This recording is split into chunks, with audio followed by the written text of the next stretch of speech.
प्यारे साथियों, आसमान से गिरे और खजूर में अटके।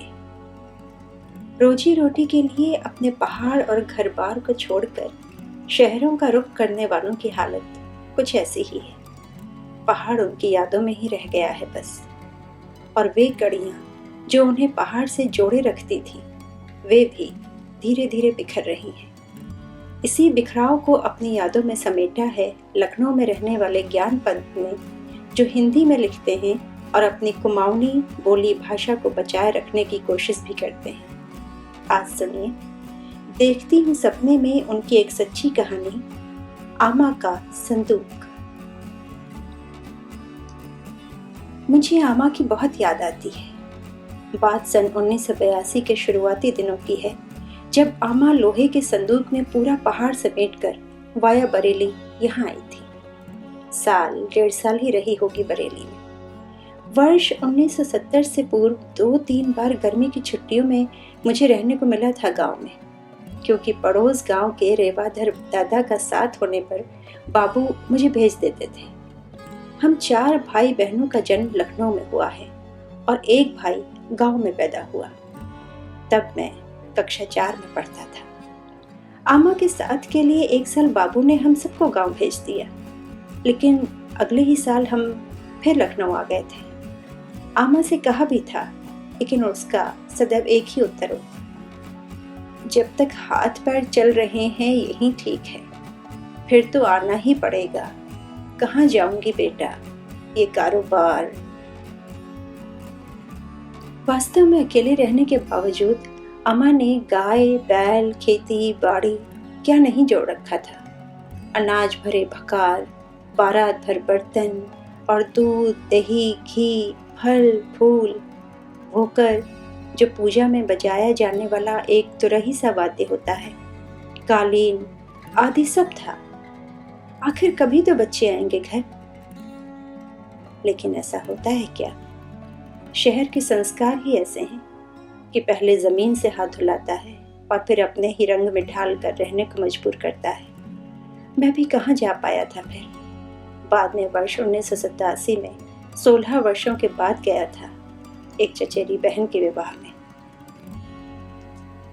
खुशी खुशी नहीं, अम्मा जिंदगी से हार कर आई थी लखनऊ, वरना कौन छोड़ता है जमीन अपनी। नई पीढ़ी क्या जाने जमीन छोड़ने का दर्द। उसके पास जमीन है ही कहाँ।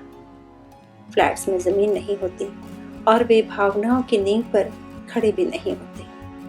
वर्ष 1988 तक हमारे ही साथ रही लखनऊ। उसके बाद तो आमा ही नहीं रही फिर। मैं कुमाऊनी समझता था, लेकिन आमा के चक्कर में मैंने टूटा फूटा बोलना भी सीखा। घर में उसकी जन्म तिथि कोई नहीं जानता था। 9 साल में ससुराल आ गई थी। पेटीकोट का नाड़ा भी प्रधान ताऊजी की माँ ने बांधा था बल। हम लोगों के लिए आमा अच्छा टाइम पास थी। उसकी पॉकेट मनी पर छोटे भाई की नजर रहती, संदूक का सस्पेंस बना रहता, चाबी आमा गले में डाले रहती। छोटे तंग करते तो मैं बीच बचाव करता। मुझे याद है जब हुसैनगंज वाले घर में बिजली आई थी तो आमा ने बल्ब देखकर पूछा था, इसमें तेल कैसे भरते हैं? तो शरारतन मैंने मीटर बॉक्स और तार दिखा दिए थे। 100 रुपए के टूटे कराने पर शायद ही उसे कभी मैंने पूरे पैसे वापस किए। हुसैनगंज में भी जाड़ों के दिनों में साथ मिलने पर कई बार आई है आमा।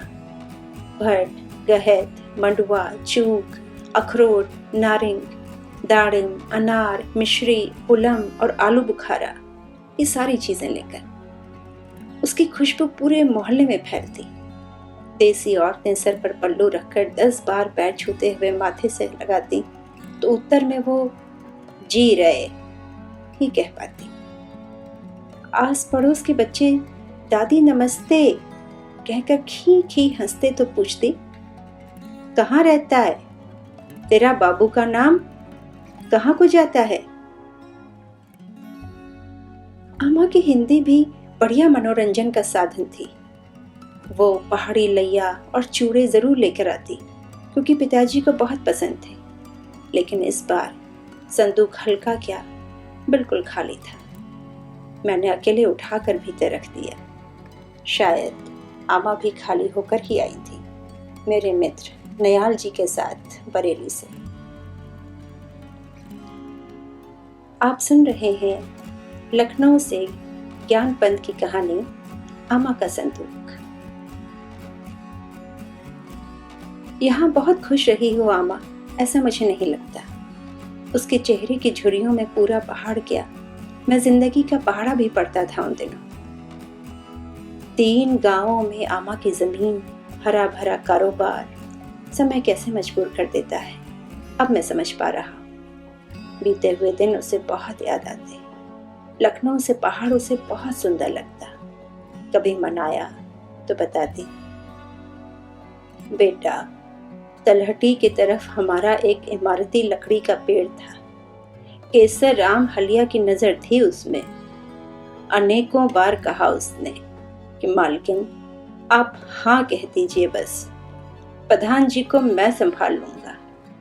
मैंने नहीं दिया, मेरे भी कर्म फूटे। आज कौन देख रहा है उसे। बेटा ये माया जाल बेकार है, मर मर कर जोड़ो और फिर अंत में कुछ नहीं। उसका याद करने का तरीका भी दुनिया से अलग था। गांव के 2-1 लोग कभी बतियाने भी आ जाते, बाकी कॉलोनी में कौन किससे मतलब रखता है। फिर घर में भी किसके पास समय था माँ के लिए। यादें और भी हैं, लेकिन लिखने जैसी नहीं। फिर लिखकर भी क्या, सब लिख दूंगा तो मैं भी खाली हो जाऊंगा, और ये मैं कतई नहीं चाहता। आमा बनी रहे जीवन में, इसलिए भरा रहना जरूरी है। मुझे लगता है जाते जाते आमा एक पोटली थमा गई थी मुझे। जब भी खोलता हूं तो कोई रचना बस यूं ही हाथ लग जाती है। कुमाऊनी में कणिक, तो कभी बैठे ठाले हिंदी में। अब आपको भी अच्छी लगे ये जरूरी तो नहीं, लेकिन मेरा तो ढाई आखर है। बाद में बहुत दिनों तक आमा का संदूक घर में इधर उधर ऊपर नीचे घूमता फिरता, जाने कब कबाड़ में गया या कोई ले गया, मुझे ठीक ठीक याद नहीं। तो ये थी ज्ञान पंत की कहानी आमा का